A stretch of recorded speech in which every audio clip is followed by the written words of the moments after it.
يوم الدين أشهد أن لا إله إلا الله وحده لا شريك له وأشهد أن محمدا عبده ورسوله اللهم صل على محمد وعلى آل محمد كما صليت على إبراهيم وعلى آل إبراهيم وبارك على محمد كما باركت على إبراهيم وعلى آل إبراهيم fil alamin innaka hamidum majid. Ibu-ibu jamaah Masjid Al-Ihsan rahimakumullah, lanjutkan pembahasan kita di kitab fikih sunnah, pembahasan tentang jenazah. Dan minggu kemarin kita sudah membahas tentang mempersiapkan kematian itu dengan amal-amal soleh. Rasulullah SAW pernah menyatakan, aktsaruhum zikron lil mauti aktsaruhum isti'dadan lil mauti ulaika al akyas zahabu bi syarafid dunya wa karamatil akhirah. Orang-orang yang mempersiapkan kematian mereka dan memperbanyak mengingat mati adalah orang-orang akyas, di mana mereka itu membawa kemuliaan-kemuliaan dunia dan juga karomah akhirat.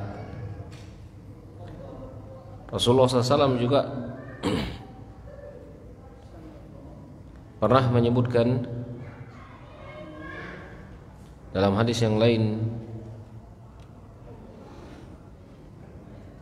al-inabatu ila dalil khulud wa tanahi an daril ghurur wal isti'dad lil mauti qabla liqa'il maut.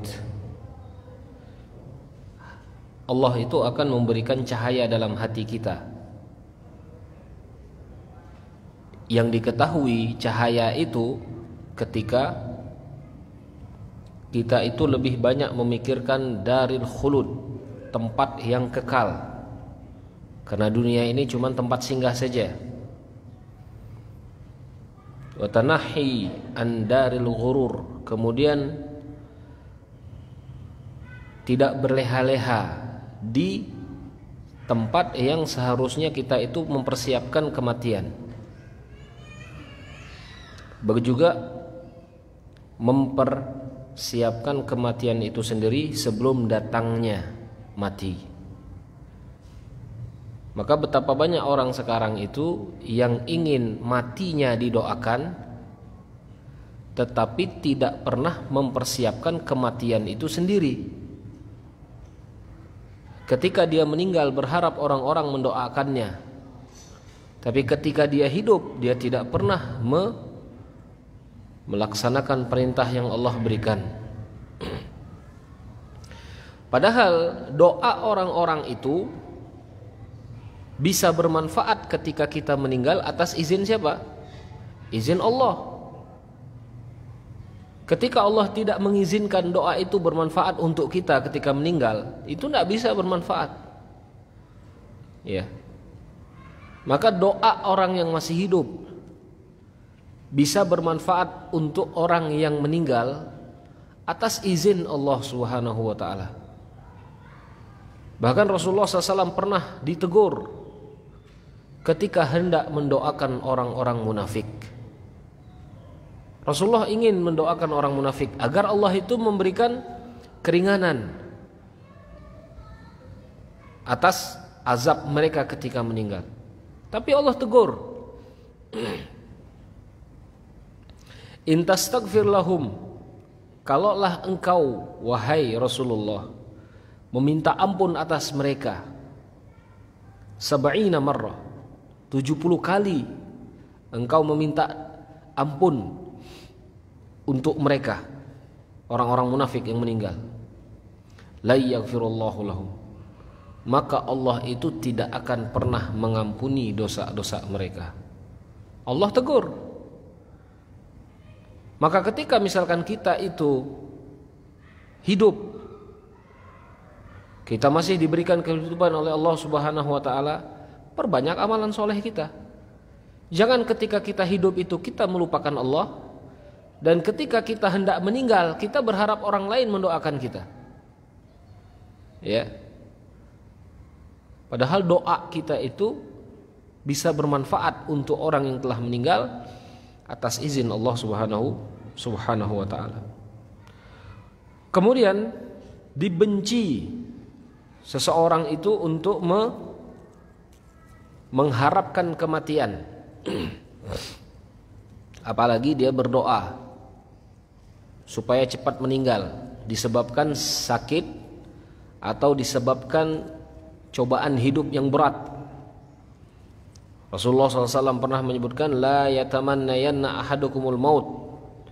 Janganlah kalian itu berharap mati disebabkan susah yang Allah berikan kepada kalian.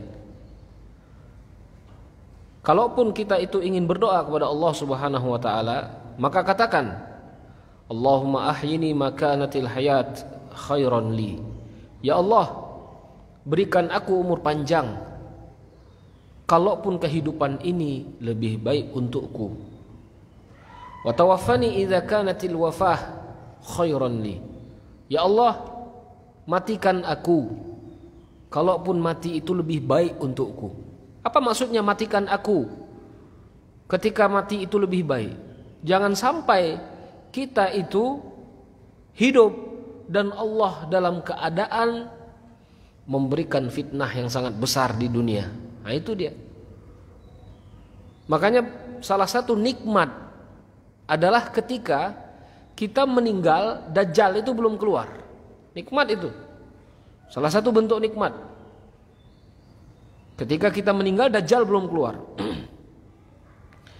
Karena ketika Dajjal keluar itu Rasulullah SAW menyebutkan kita akan susah untuk selamat dari fitnahnya. Berapa orang yang akan menganggap dia sebagai Tuhan nantinya. Maka ketika kita meninggal sebelum dia keluar, itu nikmat. Ya. Kita meninggal sebelum Allah datangkan hari kiamat. Hari kiamat itu sangat dahsyat sekali. Iza waqa'atil waqi'ah. Ketika datang hari kiamat, kata Rasulullah. Laisa liwaqa'atihal kadzibah. Di mana tidak ada sesuatu yang fana ketika hari itu datang. Semuanya real, nyata. Bahkan dalam ayat yang lain Rasulullah SAW Allah menyebutkan dalam Al-Quran, idza zulzilatil ardu zilzalaha. Lihat, ketika datang hari kiamat itu, bumi menggerak-gerakkan, menggemparkan, ataupun gempa bumi ini, dan dia keluarkan isi-isi bumi ini semua. Susah kita dalam keadaan meninggal itu apa? Dalam keadaan yang sangat susah. Ya. Maka ketika misalkan kita dimatikan Allah Subhanahu wa taala dalam keadaan fitnah jauh dari kita, maka itu lebih baik. Nah, ini maksud dari perkataan Rasulullah, matikan aku ketika kematian itu lebih baik untukku. Ya. Bahkan ada seorang Ummu Fadl, ketika itu beliau meriwayatkan anna Nabi sallallahu alaihi wasallam dakhala ala Abbas. Nabi ketika itu pernah berkunjung ke pamannya Abbas. Wa huwa yashtaki fatamanna al-maut. Abbas ketika itu sakit, sakitnya itu sangat berat sekali. Sehingga Abbas ini menyebutkan, lebih baik aku matilah gara-gara sakit ini, ledak sanggup agi. Nah, itulah kira-kira bahasanya, kalau bahasa kita ya. Maka Rasulullah SAW menyebutkan, ya ammi la tatamannal maut. Wahai pamanku, janganlah engkau berharap cepat meninggal dengan sakit ini. Kalaulah engkau itu termasuk orang-orang yang baik, semoga dengan umurmu kebaikanmu itu akan Allah tambah. Dan kalaupun engkau itu termasuk orang yang jelek, orang yang banyak dosanya, semoga umurmu itu bisa menghapus dosa-dosamu yang engkau lakukan. Ya. Jadi sebelum kita itu berpikir untuk mati ataupun bunuh diri ataupun berharap kepada Allah Subhanahu wa taala untuk mematikan kita, apakah kita sudah siap dengan amalan-amalan kita? Itu ya. Bisa seperti itu.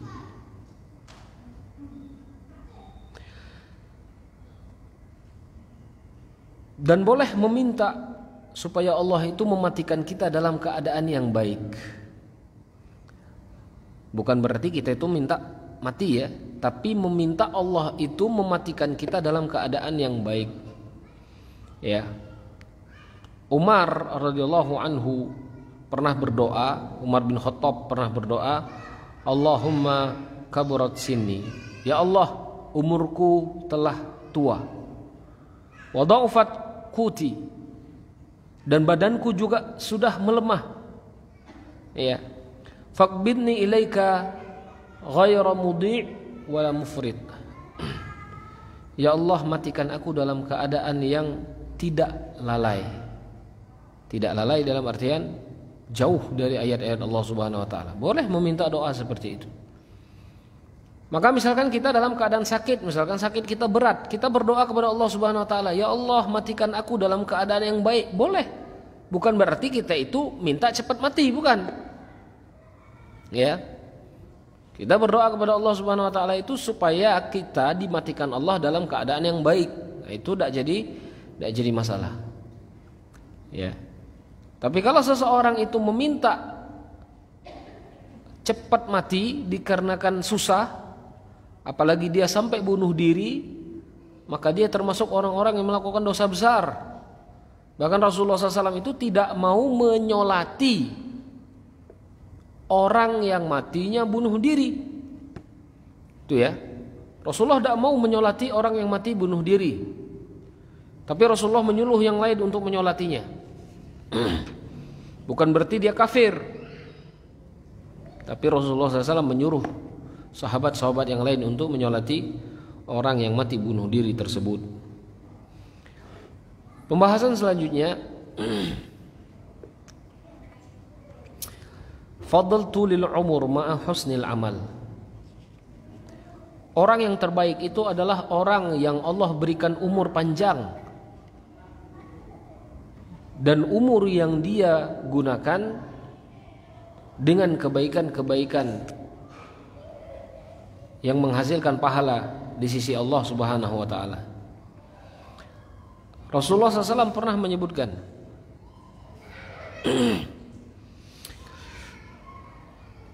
laki-laki terbaik itu adalah man tala umruhu wa hasuna amaluhu. Orang yang terbaik adalah yang paling panjang umurnya dan yang paling baik amalnya. Ya. Kemudian ada yang bertanya, bagaimana dengan laki-laki yang terburuk ya Rasulullah? Orang yang paling buruk itu yang macam mana? Faqala man tala umruhu wa sa'a amaluhu. Umurnya panjang tetapi amal-amalnya pun jelek. Gitu ya. Maka di sini Rasulullah SAW itu menyebutkan, orang yang diberikan umur panjang bukan berarti Allah itu sayang dengan dia. Ya. Oh, berkah umur ente ini. Bukan berarti seperti itu. Tapi yang menjadi penilaiannya itu adalah apakah amalannya itu baik atau tidak. Apakah semakin panjang umurnya semakin kuat juga dosanya? Apakah semakin panjang umurnya semakin baik amalannya? Itu yang menjadi pertimbangan.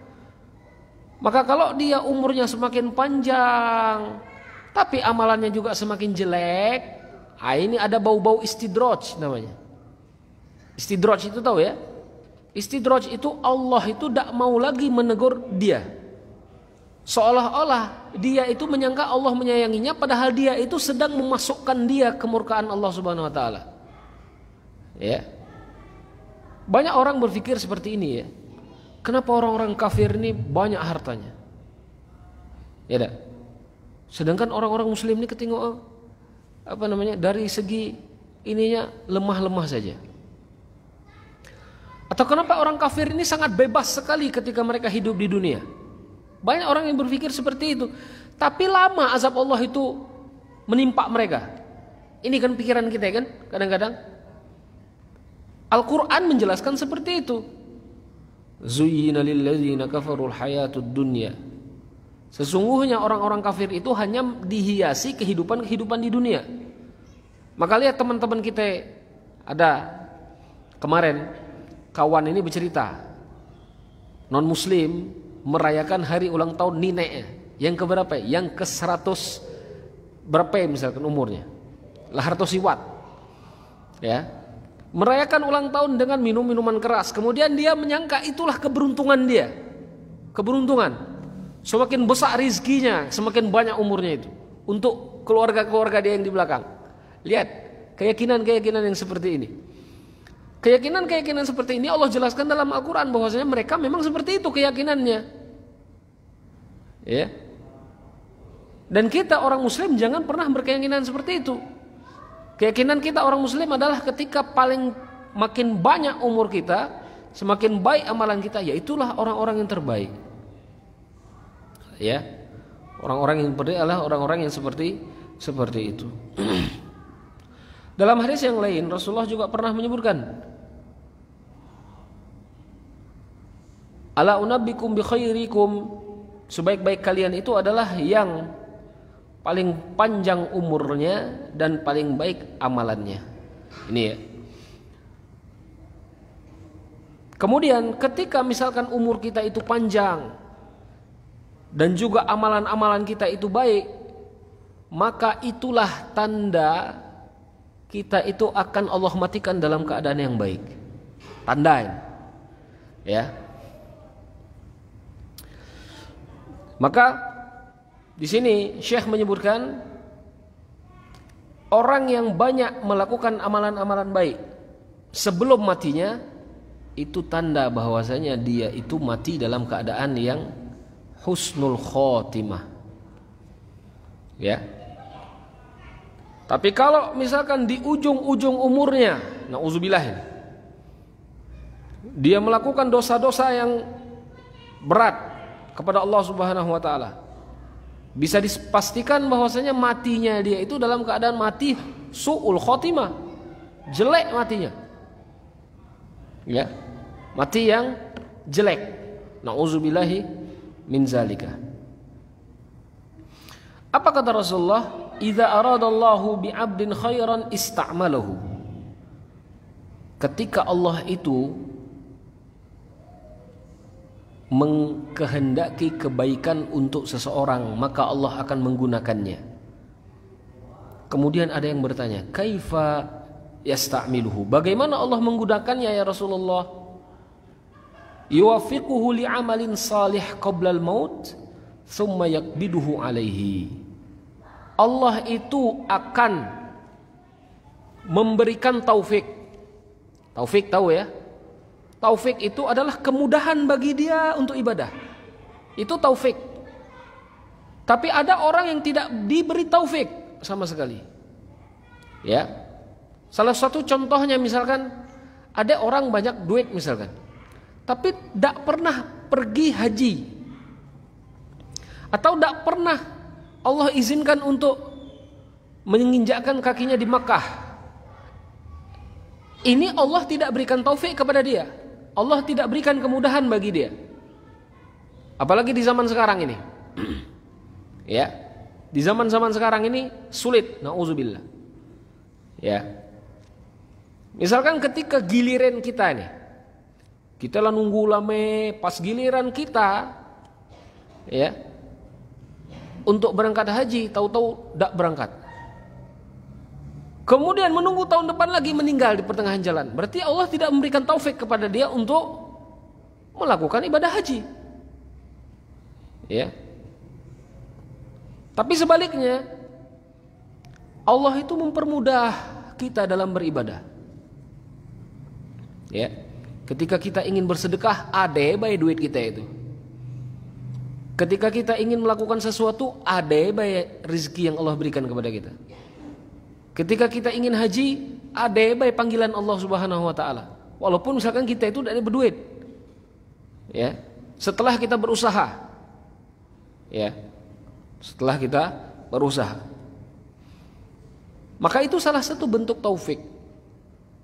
Apalagi misalkan orang-orang itu meninggal dalam keadaan majelis taklim, meninggal dalam keadaan sholat, meninggal dalam keadaan haji. Ya, tapi jangan nyari mati. Beda, oh. Beda orang yang meninggal dalam keadaan haji dengan orang yang nyari mati pas haji. Beda itu. Ya. Karena jemaah haji kita ini rata-rata setiap tahun yang meninggal itu pasti lebih 300 orang setiap tahun. Dan ada di antaranya itu memang nyari ninggal, nyari mati. Ladak kuat age kaki ya. Kasut hilang, ke masjid jalan kaki, ngelepo kaki. Itu kan nyari perkara namanya. Ya. Padahal Allah itu memberikan rukhsah, jangan menyiksa diri sendiri. Ya. Kemudian kadang-kadang latakan fisik dak deh, tapi berebut dengan orang lain sehingga dihimpit orang lain sehingga meninggal. Ini kan nyari mati namanya. Paham ya? Bedakan orang yang nyari mati dengan orang yang Allah matikan dalam keadaan yang baik. Bedakan. Ya. Kalau Allah itu suka mematikan orang dalam keadaan yang baik, selesai ibadahnya, ya, selesai rukun-rukunnya, kemudian Allah panggil, Allah angkat. Nah ini meninggal dalam keadaan yang baik, insya Allah. Ya, jadi bedakan. Maka bagaimana Allah menggunakan kita? Rasulullah SAW menjawab adalah ketika Allah itu mempermudah kita untuk beramal soleh, kemudian ketika kita beramal soleh Allah ambil. Itu dia. Ya. Dan bagaimana caranya supaya kita seperti itu? Membiasakan kebiasaan-kebiasaan yang baik. Makanya para ulama itu menyebutkan kebiasaan seseorang terhadap sesuatu menandakan di atas itu dia meninggal. Ya. Kebiasaan seseorang melakukan sesuatu, maka insya Allah dia meninggal di atas kebiasaan dia itu. Kalau kita terbiasa untuk sholat tahajud, ya, kita membiasakan diri memang, insya Allah kita itu meninggal dalam keadaan yang baik. Tapi kalau misalkan kita itu membiasakan untuk sebaliknya, ya, membiasakan untuk mendengarkan musik dangdut misalkan, asak begawai rumah dak dengar musik, dak de enjoy begawai. Ada kan yang macam tu, speaker besar-besar, ya, itu. Bahkan ada orang tua sekarang itu lucu sekali sekarang. Kalau sholat dia sakit, kalau denger band dia sehat. Ini ada ini yang macam ini, cuma tidak usah disebut, pacak kacau mau disebut, ya, jangan disebut orang, maksud aku. Ada yang seperti ini, ketika ditanya sholat lah sholat, macam oleng dia ketika ditanya tentang sholat. Tapi kalau dengar musik kepalanya tuh gep, macam orang menikmati, paham ya? Nah, ini nauzubillah ini, ya. Ketika ditanya sholat dia tidak paham, ketika mendengarkan irama dia menikmati. Nauzubillah. Ketika meninggal apa ini kira-kira ini? Kalau kita membaca, meninggal dalam keadaan yang baik atau yang jelek kira-kira? Apa cak dibaca? Ya. Jadi nauzubillah ketika misalkan kita itu meninggal dalam keadaan yang jelek, maka biasakan kebiasaan-kebiasaan yang baik. Insya Allah Allah mematikan kita juga dalam keadaan yang baik. Dan jauhi kebiasaan-kebiasaan yang jelek. Jangan sampai Allah mematikan kita dalam keadaan kebiasaan yang jelek tersebut, ya. Kemudian dalam hal meninggal, misalkan tadi ya, dalam keadaan seperti tadi, kita harus banyak berhusnuzon kepada Allah Subhanahu wa taala, bahwa Allah itu akan mematikan seseorang dalam keadaan yang baik. Makanya Rasulullah SAW itu pernah menyebutkan, ya, la yamutunna ahadukum illa wa huwa yuhsinu dzan billah. Haruslah kita itu ketika kita merasa akan meninggal, haruslah berhusnuzon kepada Allah Subhanahu wa taala supaya kita itu mati dalam keadaan yang baik. Begitu juga ketika kita menghadiri orang yang meninggal, Taruhlah misalkan orang yang meninggal ini pernah melakukan dosa yang besar misalkan. Ya. Maka kita harus tetap berhusnuzon kepada Allah Subhanahu wa taala bahwasanya dia ini meninggal dalam keadaan yang baik. Walaupun realnya itu cuma Allah yang tahu. Paham enggak maksudku? Kalau seseorang itu pernah berbuat jelek kepada kita. Misalkan ya, kita punya kawan nih, asa minjem duit, ngeringek-ngeringek, asa ada duit, dak cipulang-pulang. Banyak nih kan kasus macam ini. Tahu-tahu dia meninggal, kita datang kepada dia. Ya, kita datang. Maka ketika kita datang, janganlah hati kita itu berhusnuzon kepada Allah Subhanahu wa taala. Husnuzon itu maksudnya naik kah, ninggal, lah kena cambuk kah? Nah, itu suzon namanya. Ya.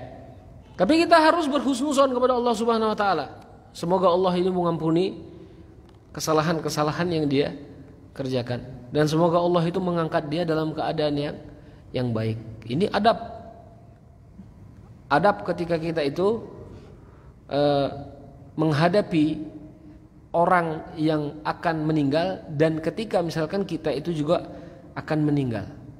Harus banyak-banyak berhusnuzon kepada Allah Subhanahu wa taala bahwasanya Allah itu akan mematikan kita dalam keadaan yang baik. Ya.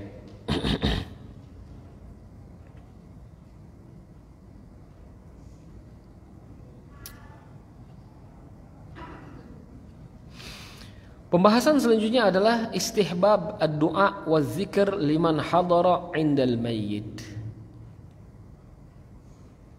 Sunnah-sunnah mendoakan dan berzikir, zikir-zikir yang baik liman hadara 'indal mayyit. Barang siapa yang menghadiri orang yang meninggal. Ya. Wa yustahabu ayyahdur as-salihun. Lebih baik misalkan ketika ada orang yang akan meninggal, keluarga kita ini. Kita melihat tanda-tanda bahwasanya keluarga kita ini akan meninggal. Salah satu tandanya misalkan kesadaran sudah mulai hilang. Kemudian kaki, di bagian kaki itu sudah mulai dingin gitu ya. Kemudian kadang-kadang nyambung, kadang-kadang tidak nyambung. Nah, seperti itu. Maka di sini disebutkan disunahkan untuk memanggil orang yang soleh. Orang yang soleh itu supaya apa? Supaya bisa membimbing orang yang akan meninggal tersebut. Ya. Orang yang meninggal itu juga harus dibimbing. Rasulullah SAW juga pernah menyebutkan, ya,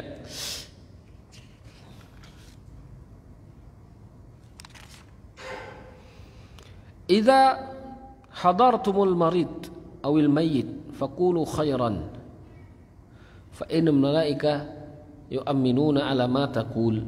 Ketika kalian menjenguk orang yang sakit atau menjenguk orang yang akan meninggal, menjenguk orang yang sakit atau menjenguk orang yang akan meninggal dalam sakaratul maut, maka katakanlah perkataan-perkataan yang baik. Ya, perkataan-perkataan yang baik itu apa ya? Semua bentuk zikir, doa. Ya, kemarin kita sudah belajar kalau kita menjenguk orang yang sakit, doakan dia atau kita meminta doa. Nah ini kalau kita menghadiri orang yang sakit ataupun sakitnya itu sudah mengarah ke kematian, sekarat. Ya. Maka jangan pernah lisan kita itu berkata perkataan yang jelek. Katakanlah perkataan-perkataan yang mempunyai nilai yang baik. Ya. Bahkan Rasulullah SAW pernah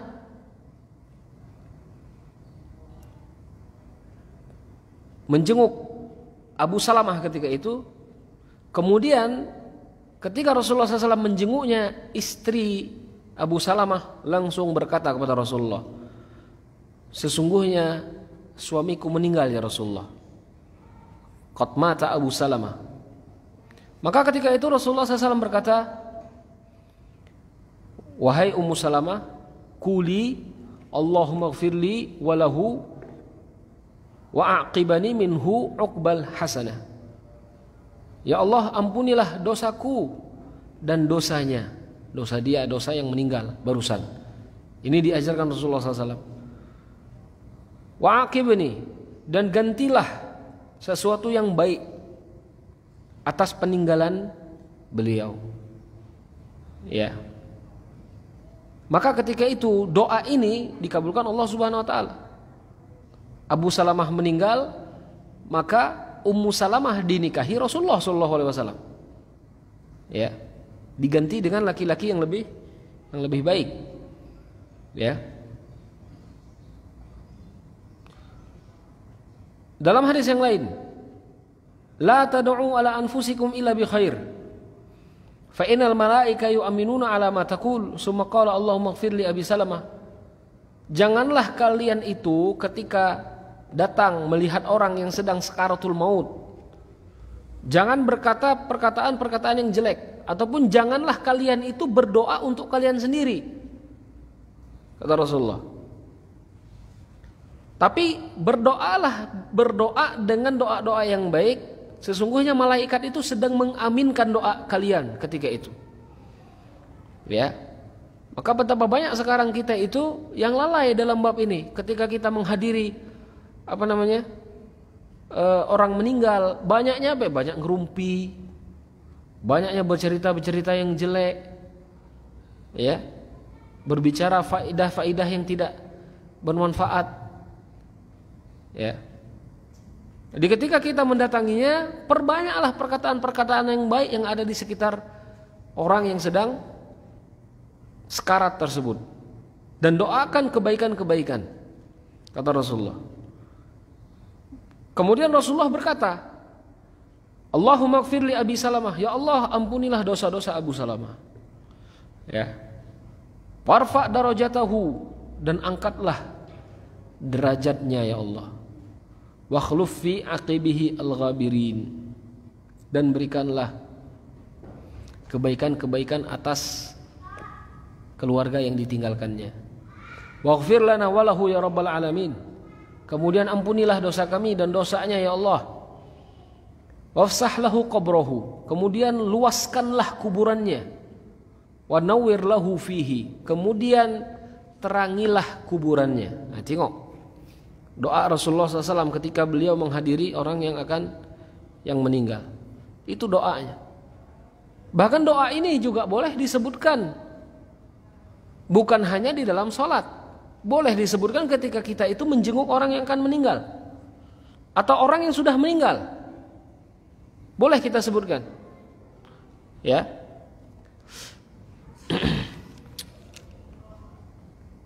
Jadi jangan sampai kita ketika menghadiri orang yang meninggal itu cuman bekisau yang tidak memiliki faidah, tetapi perbanyaklah doa kepada Allah Subhanahu wa taala, karena ketika itu malaikat itu mengaminkan doa kita. Ya, mengaminkan doa kita. Yang punya pertanyaan langsung tulis. Habis ini pembahasan yang terakhir ini. Yang punya pertanyaan langsung tulis di kertas. Kemudian pembahasan selanjutnya adalah ma yasunnu indal ihtidar. Apa-apa yang disunahkan Rasulullah SAW ketika orang itu dalam sakaratul maut. Ketika orang itu sakaratul maut, apa baik sunah-sunah Rasulullah SAW itu. Jadi jangan tidak tahu. Ya. Yang pertama, talqin al-muhtadar la ilaha illallah. Ajarkan ke telinga orang yang akan meninggal dengan kalimat la ilaha illallah. Ajarkan. Ya.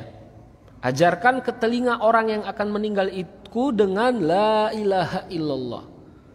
Maka sebelum orang itu masuk masa-masa sekarat, misalkan dia sudah sakit nih, sakitnya ini agak-agak berat, Ketika itu juga kita itu harus mengajarkan dia dengan kalimat-kalimat yang baik.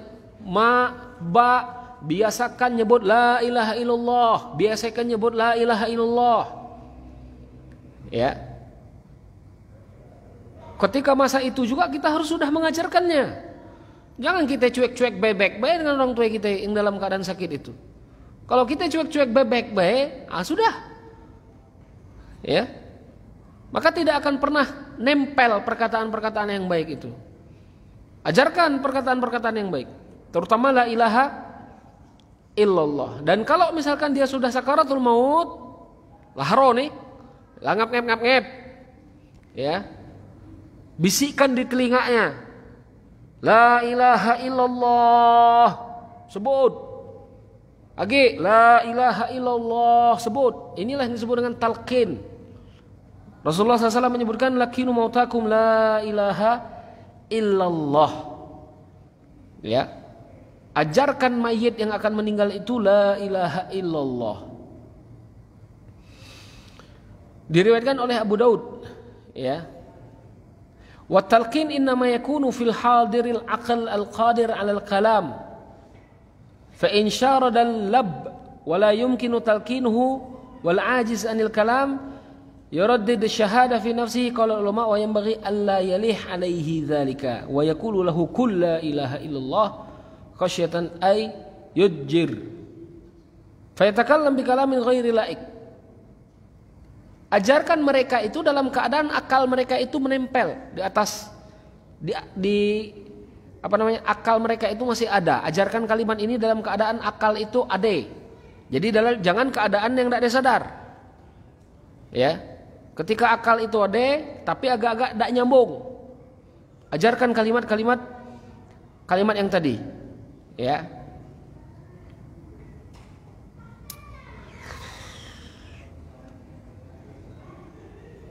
Kemudian Rasulullah SAW juga pernah menyebutkan man kana akhir kalamihi la ilaha illallah dakhalal jannah.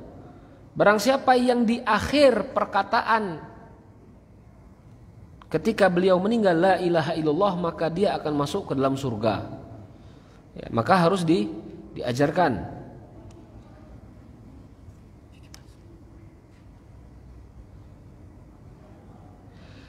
Dan janganlah kita itu malah mempersulit kalimat yang akan dia sebutkan.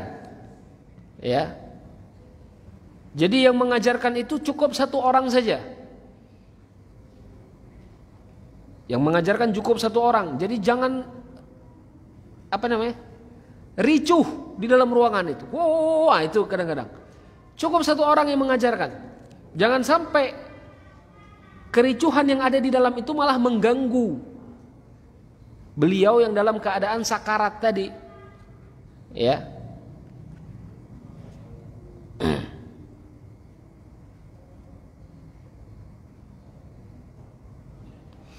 Kemudian dianjurkan juga mengajarkannya dengan kalimat la ilaha illallah saja. Jangan terlalu panjang. La ilallah Muhammadur Rasulullah, jangan terlalu panjang. Tapi cukup perkataan la ilaha illallah agar mempermudah untuk disebutkan. Ya. Ini sunnah yang pertama bagi mereka yang sedang sekarat. Ya.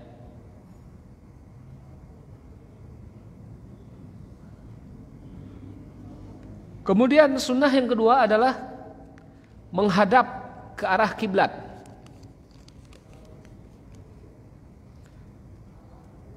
Menghadap ke arah kiblat. Macam mana menghadap ke arah kiblat? Kalau mudah, kalau keadaannya itu memungkinkan, dianjurkan ngadep ke sanen, kemudian wajah ke kanan. Jadi nule ke kanan macam ni. Ya. Ni bareng ke kanan, kemudian ke arah kiblat. Kalau memungkinkan. Kalau tidak memungkinkan ya tidak usah, jangan sampai nyusah-nyusah. Ya, kalau tidak memungkinkan tidak usah. Karena hadisnya pun lemah.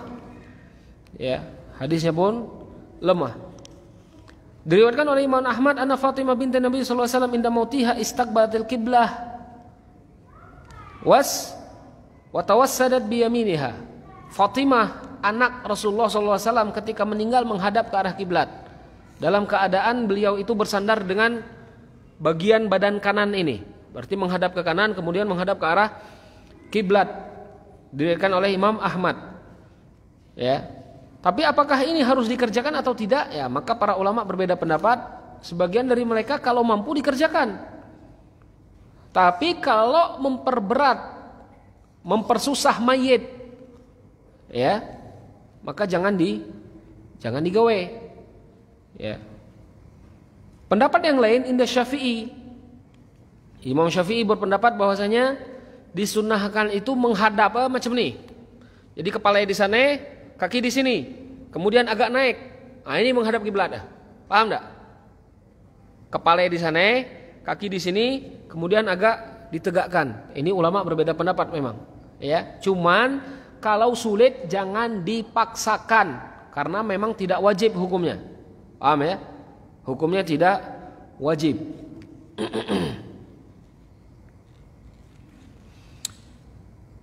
Kemudian sunnah selanjutnya adalah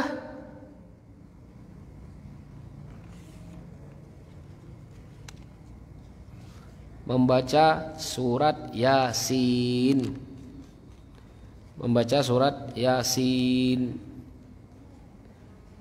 ketika orang itu akan meninggal. Ya, ketika orang itu akan meninggal. Artinya dalam keadaan sakaratul maut. Walaupun sebagian ulama itu nyebut, sebagian ulama ya, dibacakan Yasin walaupun orang itu sudah meninggal. Tapi hadis menunjukkan Yasin itu dibacakan untuk sebelum meninggal. Rasulullah SAW itu pernah menyebutkan, diriwayatkan oleh Imam Ahmad, Abu Daud, Imam Nasai, Imam Hakim, Ibnu Hibban. Kemudian disahihkan beliau an Maqil bin Yasar radhiyallahu anhu anna Rasulullah SAW qala Yasin qalbul Quran wa qala arada bihi man hadarathu al-maniyya wala annal mayit yuqra alaihi. Yasin itu adalah qalb, jantungnya Al-Quran. Kata Ibnu Hibban sahih dan diharapkan dibacakan ketika orang itu dalam keadaan sekarat. Ini perkataannya Imam Ibnu Hibban. Ya. Imam Ahmad dalam hadis yang lain dari Safwan qala kana masyikhah. Orang-orang tua kami yang dulu, ya, kata Safwan, idza quri'at Yasin indal maut khufifa anha. Barang siapa yang dibacakan surat Yasin ketika sakaratnya, maka Allah itu akan memudahkan dia. Sakaratul maut itu sakit, kata Rasulullah, seperti orang itu dicabut kulitnya. Nah, itulah sakaratul maut itu. Nauzubillahi min zalika. Maka beruntung ketika orang itu sakaratul mautnya itu mudah. Amin. Sakaratul mautnya itu mudah. Tahu-tahu jatuh, mudah. Karena ketika dia dalam keadaan sakit, sakaratul maut, ditarik sedikit-sedikit itu kata Rasulullah seperti orang yang dicabut kulitnya. Ya. Itu sakaratul maut. Maka tengok orang yang sakaratul maut coba. Kadang-kadang ngap-ngep, mulut busa, terbuka, tertutup. Ketika diajarkan susah. Kadang-kadang sadar, kadang-kadang enggak. Ya. Itu sakaratul maut. Maka kalau sudah masuk fase ini, Rasulullah SAW itu menyuruh kita untuk membacakan surat Yasin ketika beliau itu sakaratul maut. Karena ketika membacakan surat Yasin dalam keadaan sakaratul maut, Rasulullah SAW menyebutkan akan dimudahkan sakaratnya. Ya, hadis ini juga dilemahkan oleh sebagian ulama dan dipakai oleh sebagian ulama. Tapi ulama yang lain juga memakai surat Yasin ini ketika menghadiri orang meninggal, boleh ya? Ya. Kalau kita sekarang itu surat Yasin dipakai untuk menghadiri orang meninggal. Ya, agak bergeser tempatnya. Dasur esen itu dibacakan sebelum orang itu meninggal, ya. Jadi itu bentuk bunyi hadisnya, ya. Sampai sini dulu, ya. Yang punya pertanyaan langsung oper ke depan, ya.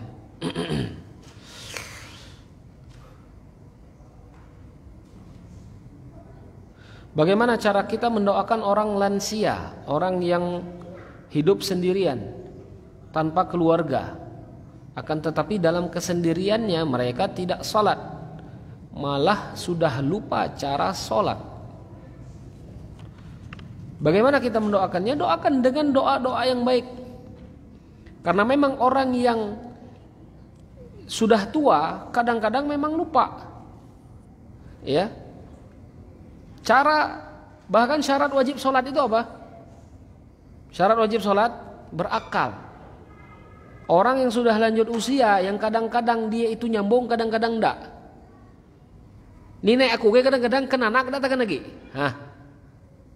Kadang-kadang betul HP nenek, nih anak gun taken, so pagi ya, enggak taken boleh. Kadang-kadang nyambung, kadang-kadang enggak nyambung. Memang seperti itu orang tua. Berarti ketika akalnya itu sudah agak melemah, kewajiban sholat pun itu sudah berkurang. Karena salah satu syarat wajib sholat itu adalah akal, ya. Tapi ketika orang terbiasa dengan sholat, insya Allah dia sholat pasti dia sholat. Kalau dia terbiasa sebelumnya, itu ya. Tapi kalau sebelumnya itu tidak terbiasa dengan sholat, kemudian masuk usia lansia, kita itu baru membiasakan orang tua itu sholat, ini sulit ini. Cuman hanya doa macam mana? Berdoa kepada Allah Subhanahu Wa Taala, ya Allah, matikanlah orang tua ini dalam keadaan yang baik. Itu doanya. Bisa didoakan ketika kita sholat, ya. Jadi tidak ada waktu khusus. Bisa didoakan ketika misalkan kita menjenguk beliau, tidak jadi masalah. Ya, jadi seperti itu. Maka sebelum masuk masa ini, biasakan orang tua kita itu, ya. Tapi kalau sebelumnya itu tidak pernah dibiasakan, pasti sulit, pasti susah, ya. Dan aku sendiri nengok macam itu beberapa orang tua ini. Ketika masa-masa sakit, masa-masa tua, baru diajarkan sholat, susah.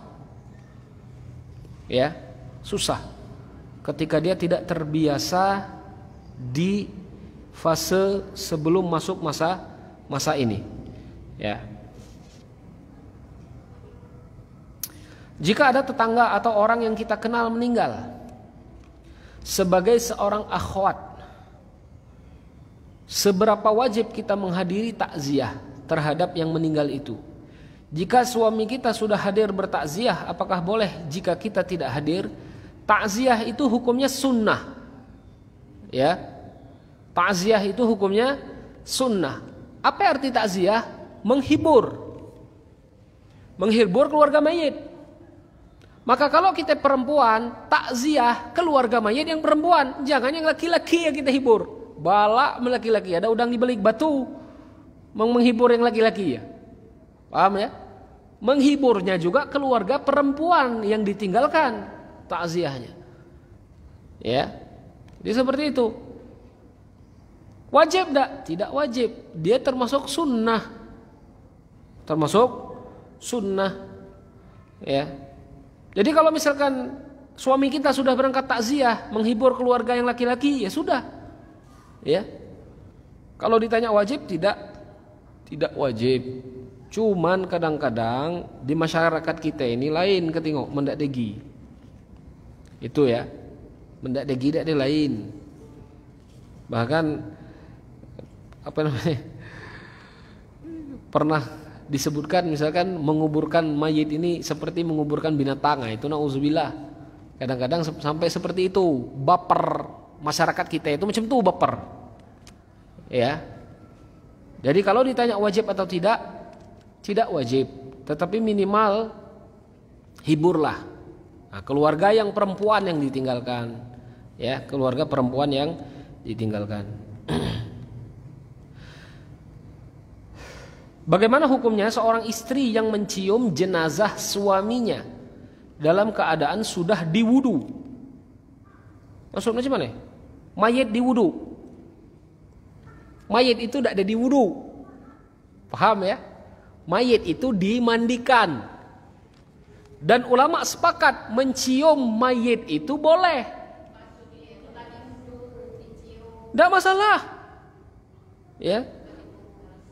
Cuman yang perlu digarisbawahi, mayit tidak diwudu.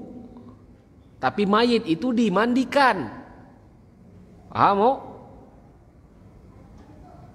Jadi mayit itu dimandikan, bukan diwudukan. Ada perkataan ulama yang menyebutkan mendak de air macam mana? Ditayamumkan mayit itu. Kalau tidak de air, kalau ada air dimandikan. Dan kalau sudah dimandikan, boleh dah untuk dicium. Ini pembahasan minggu adab sebenarnya. Semua ulama sepakat mencium mayit itu boleh.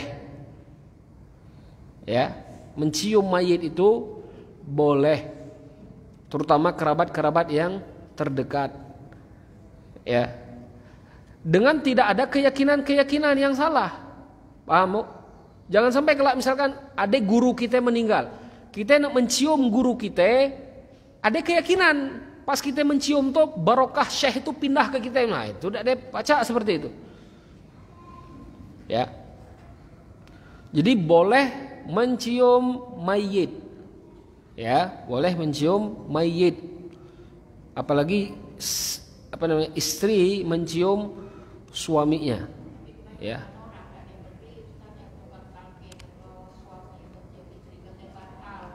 Itu tanggung jawab yang tukang talqinah. Ya, itu tanggung jawab orang tuh. Dari mana yang dapat? Mana aku dapat? Tidak ada masalah. Ya, tidak ada jadi masalah.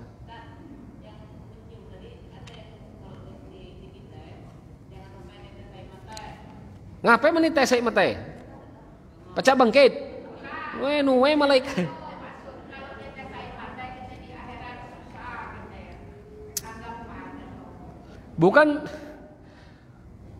Bukan seperti itu maksudnya. Ya, bukan seperti itu maksudnya. Maksudnya itu adalah kita itu berlebih-lebihan. Maksudnya laisa minna, bukan termasuk golongan kami, kata Rasulullah SAW itu, yang menarik-narik rambutnya. Wow, itu. Kemudian baju disobek-sobek. Nah, itu yang buat susah mayit itu. Bukan hanya hati tes ini. Tes, ketites kena pipi mayit, kena azab. Rasulullah SAW itu pernah menangis ketika Ibrahim putranya meninggal. Kemudian ada sahabat bertanya ya Rasulullah, apakah engkau tidak ikhlas dengan takdir yang Allah berikan? Maksudnya ngapa Rasulullah SAW nangisin? Ini kan sudah takdir kematian ini. Kemudian Rasulullah SAW menjawab, ini nangis ini salah satu bentuk rahmat Allah yang Allah berikan kepada kita. Arti kita sayang dengan keluarga kita itu. Yang membuat kita itu menangis ketika dia meninggalkan kita. Nangis, tetapi tidak dengan berlebih-lebihan. Tidak ada sampai narik rambut, tidak ada sampai melasa-melasa pipi, tidak ada sampai nyobek-nyobek pakaian, gitu ya. Jadi kalau cuma menangis, kemudian air mata itu nempel ke mayit, tidak masalah. Ya, tidak jadi masalah. Membangun lebih kali ingin, timpel lah kamu air mata itu. Jadi hidup pulih dia, kan? Ini kadang-kadang dah nggak jelas juga nih kadang-kadang.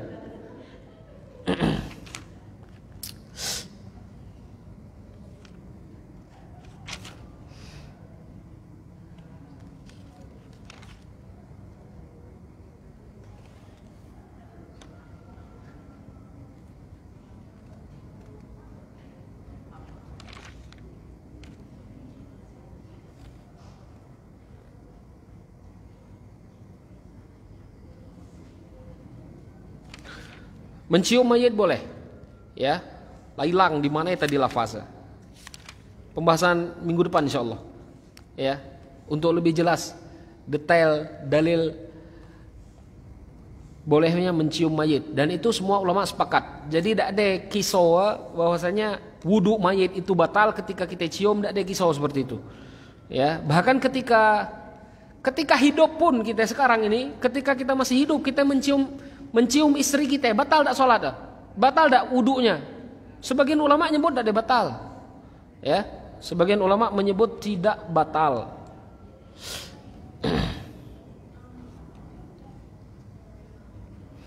Bagaimana hukum berruqyah? Meruqyah dengan cara berendam di dalam air yang dimasukkan daun bidara di dalamnya. Ini ijtihad, hukumnya boleh. Ya. Jadi dalam ruqyah ini banyak cara. Yang caranya ini didapatkan dari tajribatus sholihin. Percobaan orang-orang yang soleh. Ya. Salah satu contohnya, aku pernah meruqyah di sini, orang Tanjung Sangkar dulu, dari subuh sampai jam 9:30, ndak keluar lantu, jin ndak keluar. Ujung-ujungnya pakai apa? Pakai air, dipandai, diripatkan garam, baru keluar jinnya. Apakah garam itu mempunyai kesaktian? Oh tidak, paham ya? Dari mana dapatnya? Garam itu diambil dari air laut.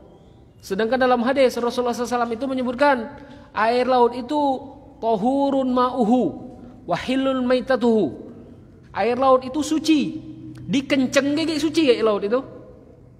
Mayit yang ada di dalam air laut itu pun boleh untuk dimakan. Bukan mayit ini bangkai misalkan, bukan ke mayit kita yang terapung, bukan. Maksudnya itu adalah bangkai ikan misalkan, ya, ikan yang langapung, tidak ada bau, boleh dimakan. Itu masuk ke bangkai yang ada di laut itu, bangkai hewan laut boleh untuk dimakan, ya. Itu maka dari itu sebagian ulama-ulama kita yang meruqyah itu mencoba garam tadi, diripatkan orang yang ruqyah, ternyata manjur setan itu takut. Nah itulah dipakai, ya. Tapi jangan kelak garam diam berkeuma ngaji dakwah. Nah ini yang kacau. Paham enggak? Paham? Atau misalkan kita punya anak bere, digantong garam di bere itu supaya jin takut. Gara-gara nih ustadz ngeruqyah pakai garam, ngaji dakwah, ketawa jin. Jelas ya? Jadi kita bahas kemarin masalah ruqyah kan? Ketika kita meruqyah itu amalan kita pun harus soleh kepada Allah Subhanahu Wa Taala. Jangan hanya mengharapkan barang-barang yang seperti itu. Jadi cara meruqyah seperti ini boleh, dan anak pun pernah meruqyah seperti ini, ya, dihuro berendam di dalam air, dipasang daun bira, dipandi itu. Kenapa meruqyah itu pakai air? Filosofi ya, air itu mematikan api, karena setan itu dari api. Itulah fikihnya, ya, itulah fikih ya. Kenapa menggunakan air? Ya, jadi jangan kelak nyari dalil mana? Rasulullah SAW itu ruqyah cuman cijampi bay. Bismillahirrahmanirrahim, Al-Fatihah cukup. Cuman kita maca Al-Fatihah, jin ketawa, paham ya? Ngapain jin ketawa? Amalan kita tidak sama dengan Rasulullah. Rasulullah tahajud sampai bengkak kaki, kita bengkak makan, bukan kita bengkak tahajud. Ya, jadi seperti itu loh. Makanya agak diperluas bab ruqyah ini tidak jadi masalah dan bukan termasuk bid'ah, gitu loh. Yang bid'ah itu memang yang tidak ada standar perkataan ulamanya, nah, itu baru bid'ah. Bagaimana jika orang tua laki-laki berpesan kepada anak dan istrinya, jika dia meninggal tidak perlu melakukan tahlilan 7 hari, tetapi ibu tetap ingin melakukannya karena adat kita. Bagaimana cara saya sebagai anaknya? Apakah tetap menurut ibu saya atau ayah saya? Duk, coba ini. Oh, mak tetap nak ngikut, tapi ayah berpesan ndak usah, macam tu ya. Mak nak ngikut ini yang susah kadang-kadang ya. Ajarkan dengan cara yang baik, ya. Dan jelaskan bahwasanya wasiat bapak itu untuk tidak dilakukan. Jelaskan dengan ibu itu dengan cara yang baik. Tapi kalau ibu ngotot nak melakukan itu, ya, setelah kita jelaskan apa segala macam, ya, itu urusan ibu lah. Urusan ibu dengan Allah Subhanahu wa taala. Yang penting kita sudah menyampaikan wasiat. Apa namanya? Wasiat dari bapak kita untuk tidak melakukan hal-hal seperti itu, ya. Jadi jangan sampai gara-gara masalah ini kelak kita pulek berkelaikan mak pulek melaknat kita. Nah itu, ya. Jadi jelaskan dengan cara yang baik dengan orang tua kita. Ketika orang tua kita apa namanya menyetujui, alhamdulillah. Kalau tidak ada disetujui lah, halas. Tak tahu apa lah. Qadarullah, hidayah lo masuk ke ibu kita, ya. Ataupun boleh seperti ini, mak. Kalau nak ngenggawe, minta tolong ke orang lain. Aku tak ada ngenggawe. Karena keyakinan aku, bapak itu tak ada nyuruh seperti ini. Itu pun boleh. Tapi dengan cara yang baik. Jangan dengan cara ngajak berkelahi. Paham? Karena banyaknya kita ini ngajak berkelahi terus. Bahkan ada yang gara-gara masalah tahlil. Ini orang tua tak didateng-dateng lagi. Nah ini yang buat kacau dunia nih. Ya. Jangan sampai masalah-masalah seperti ini membuat birrul walidain, paham ya? Birrul walidain itu berbuat baik kepada orang tua kita itu menjadi jelek. Ya. Uwais Al-Qarni itu pernah ingin bertemu Rasulullah tapi dilarang oleh orang tuanya. Dia lebih baik taat kepada ibunya, tapi ketaatan ini adalah ketaatan yang baik. Gitu loh. Ya. Jadi kalau misalkan bapak berpesan untuk tidak melakukan, kemudian ibu ngotot, kasih tahu ibu dengan cara yang baik. Gitu loh. Dan kalaupun ibu ingin melakukan, kasih tahu tadi, ya, boleh meminta bantuan orang lain ataupun misalkan sudah kita mengalah, itu pun insya Allah, ya, insya Allah tidak jadi masalah, ya, tidak menjadi dosa, maksudku, tidak menjadi dosa bagi kita. Allahu a'lam. Dia ada kertas nyangkut dah, ya.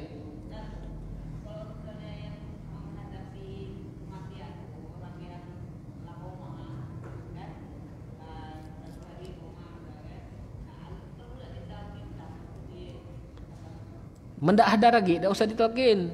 Tapi cukup dibacakan surat Yasin tadi. Ataupun cukup dibacakan ayat-ayat Al-Quran. Ya, ayat-ayat Al-Quran secara umum. Karena para ulama itu pernah menyebutkan ketika sakaratul maut, kadang-kadang syaitan itu datang deh. Kita sekarat, setan itu datang. Seperti setan itu datang ke dalam mimpi kita. Supaya kita itu melihat sesuatu yang enak-enak yang melupakan kita dengan Allah Subhanahu wa taala. Nah itu. Jadi disunahkannya itu untuk membacakan ayat-ayat yang baik, ayat Al-Qur'an. Seperti itu. Apa?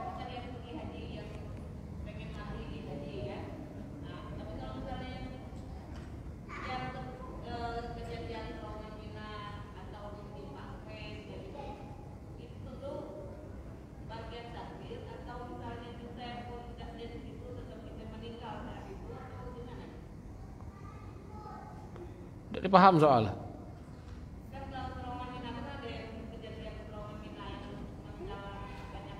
Ya. Itu tuh bagian dari takdir bahwa mereka itu bakal meninggal saat itu. Jadi walaupun tidak dari pergi haji, mereka tetap meninggal saat itu. Ya iyalah takdir itu. Kematian itu takdir Allah Subhanahu wa taala, tapi jangan dicari, maksud aku tuh. Ya. Kematian itu termasuk takdir Allah Subhanahu wa taala. Jadi kalau misalkan yang tragedi Mina, kita sudah berusaha menghindari keramaian itu, tahu-tahu memang qadarullah terjadi seperti itu sehingga membuat banyak orang yang meninggal, itu takdir Allah Subhanahu wa taala. Cuman takdir itu jangan dijadikan alasan untuk kita itu bunuh diri, yaitu udah baca. Gitu loh. Aku memilih takdir untuk mati bunuh diri saja. Di plaza, oke. Ya. Udah baca. Jadi jangan sampai menjadikan takdir sebagai alasan kita untuk berbuat dosa. Itu takdir Allah Subhanahu wa taala.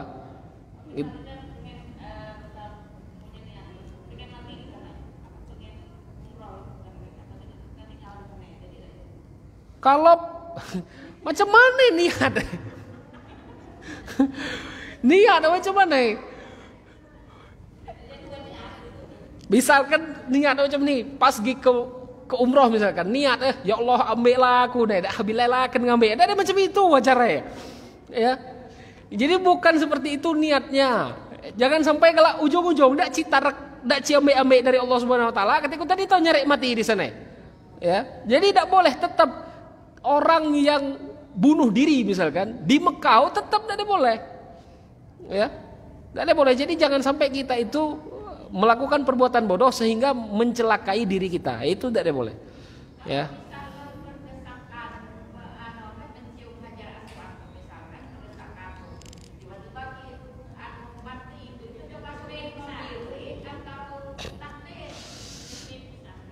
Itu termasuk itu takdir, tapi itu juga disebut dengan apa namanya? Bunuh diri lah itu. Latakan haro agi digawe. Bahkan anak dulu punya jemaah hanya untuk nyium hajar aswad itu berebut lom hempat salam assalamualaikum lalari ngentem hajar aswad pecah ujung-ujung kepala. Kan nyari perkara ini. Nyari mati kan ini namanya. Salam salat gelom hudai. Mana afdal mencium hajar aswad atau salat kira-kira? Salat lah, sepakat semua ulama itu. Cuman budu kata tadi itu. Disebabkan kebodohannya nyari mati, pecah kepala ya. Ya. Jadi kata tadi itu beribadah jangan genai-genai beribadah itu. Beribadah itu pakai ilmu. Inilah fungsi belajar itu. Ya. Jadi itu termasuk takdir Allah Subhanahu wa taala, tapi jangan sampai takdir itu dijadikan alasan untuk kita melakukan sesuatu yang bodoh ya. Jadi seperti itu. Sampai sini dulu. Insyaallah kita lanjut minggu depan ya. Tutup dengan kafaratul majlis. Subhanakallahumma bihamdika asyhadu an la ilaha illa anta astaghfiruka wa atubu ilaik. Assalamualaikum warahmatullahi wabarakatuh.